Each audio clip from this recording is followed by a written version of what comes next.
House 14A by Pihlmann Architects in Hellerup, Denmark.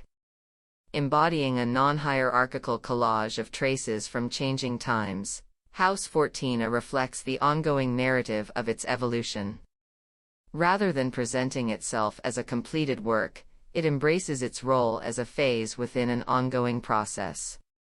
Each element, whether rough or refined, old or new, is equally valued, and gains relevance through processing, assembly, and the possibility of continuous adaptation. Originally constructed in 1951, the single-family house epitomized the post-war residential style prevalent at the time. It appeared archetypically as a Danish house imagined, a two-story cubic box with evenly distributed windows, a red brick façade, and a gable roof. Despite its structural robustness, its adaptability to ever-changing ways of living and working was limited. By employing traditional architectural techniques like exposing, covering, cutting, joining, stacking, and casting, the inherent rigidity of the original composition is dissolved.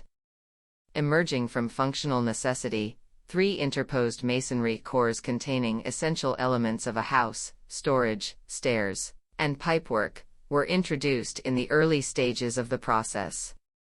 Between them residual spaces emerge, not defined by walls, but instead functioning as fluid entities to be inhabited in various ways. Without replicating, every addition refers to what already is. The masonry of the interposed cores subtly differentiates themselves from the original bricks in dimensions, tone, and composition. Simultaneously, removed elements, such as crushed bricks repurposed into terrazzo flooring, interweave with the additions, both bringing original craftsmanship into consideration and embracing modern machinery and prefabricated components. Despite the variation in appearance, every intervention from subtle rerouting of the exterior brickwork to distinct changes of the interior engages with the existing without overriding its unpretentious character. At first glance, it still appears as just a house. The transformation embodies an openness towards the unpredictable which does not thrive in the digital and schematic space. The construction site functioned as both a studio, laboratory, and forum, fostering ongoing dialogue between the client, craftsman, and architect.